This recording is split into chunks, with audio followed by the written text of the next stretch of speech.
Hello everyone and welcome to Vlinko's channel.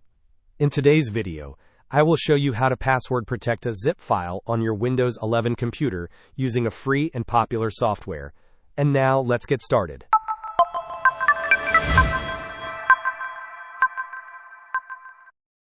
To begin, we will be using a free application called 7-Zip.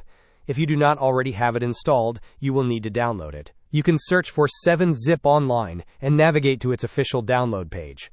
Choose the appropriate version for your system, either 64-bit or 32-bit, though most modern computers use the 64-bit version. Once downloaded, proceed with the installation process by clicking on Install and following the on-screen prompts. After installing 7-Zip, you are ready to password protect a folder. Locate the folder you wish to secure. Right-click on the folder. From the context menu, select Show More Options. You will then see the 7-Zip option. Click on it, and then select Add to Archive. In the dialog box that appears, you will find a field to enter your desired password.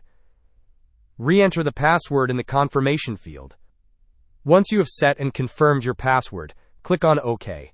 Your folder will now be compressed into an archive and protected with the password you set. Hope this was helpful. Don't forget to like and subscribe if you enjoyed. As always, thanks for watching, and I will see you in the next video.